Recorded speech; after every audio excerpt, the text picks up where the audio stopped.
الحمدللہ رب العالمین والصلاة والسلام علی سید المرسلین وعلی آلہ وصحابہ اجمعین، اما بعد، بسم اللہ الرحمن الرحیم۔ السلام علیکم ورحمۃ اللہ وبرکاتہ۔ سامعین، معراج کا موضوع ہے ربیع الاول کی فضیلت۔ سامعین، ربیع الاول اسلامی سال کا تیسرا قمری مہینہ ہے۔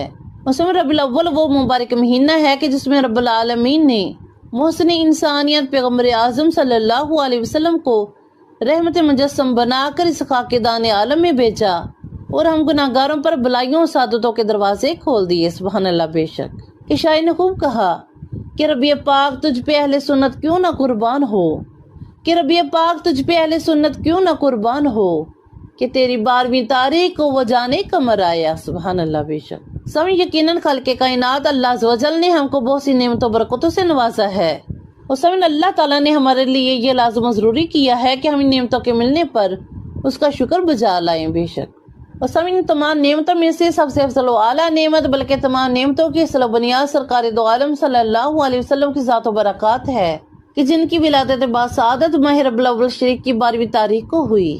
اسی لیے تو ماہ ربیع النور شریف کے آتے ہی تمام اہل اسلام کے قلوب میلاد مصطفیٰ صلی اللہ علیہ وسلم کی خوشیوں سے جھوم اٹھتے ہیں، کہ جیسا کہ شاعر نے خوب کہا کہ نثار تیری چہل پہل پر ہزاروں عید ربیع الاول، کہ نثار تیری چہل پہل پر ہزاروں عید ربیع الاول، سوائے ابلیس کے جہاں میں سبھی تو خوشیاں منا رہے ہیں۔ سبحان اللہ۔ سامنے اس مبارک مہینے میں نبی کریم صلی اللہ علیہ وسلم دنیا میں تشریف لائے اور یہ مقام کسی اور مہینے کو حاصل نہیں۔ بے شک سامعین، اس لیے جب نبی کریم علیہ السلام سے پیر کے دن کے روزے کے بارے میں پوچھا گیا تو آپ صلی اللہ علیہ وسلم نے اس کی فضیلت کی ایک وجہ یہ بیان فرمائی کہ اس دن میں پیدا ہوا۔ سبحان اللہ۔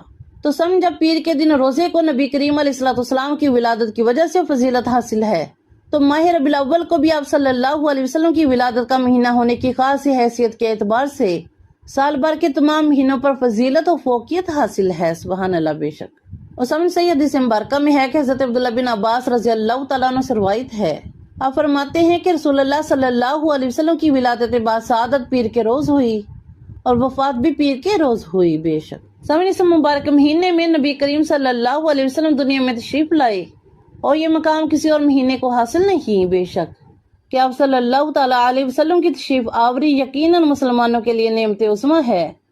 اور سب نعمت کا چرچا کرنے کے متعلق اللہ عز و جل نے قرآن پاک میں سورہ دہا میں ارشاد فرمایا، اما بنعمت ربک فحدث، ترجمہ، اور اپنے رب کی نعمت کا خوب چرچا کرو۔ بے شک اور سب نبی کریم صلی اللہ علیہ وسلم کی ذات گرامی انسانیت پر اللہ تعالیٰ کا سب سے بڑا فضل و کرم، سب سے بڑا احسان، سب سے بڑی نعمت اور تمام جہان والوں کے لیے اللہ تعالیٰ کی بے پناہ رحمت ہے۔ بے شک قرآن پاک میں اللہ رب العزت نے ارشاد فرمایا کہ یقیناً اللہ تعالیٰ کا مسلمانوں پر سب سے بڑا احسان ہوا کہ انہی میں سے ایک رسول بھیجا جو ان پر اللہ تعالیٰ کی آیتیں پڑھتے ہیں، انہیں پاک کرتے ہیں، انہیں کتاب و حکمت سکھاتے ہیں، اور اس سے پہلے وہ لوگ ضرور کھلی گمراہی میں تھے۔ بے شک تو سامعین، اس آیت مبارکہ میں اللہ رب العزت نے نبی کریم علیہ السلام کی ذات بابرکات کو واضح طور پر اپنا فضل و احسان قرار دیا ہے۔ سبحان اللہ۔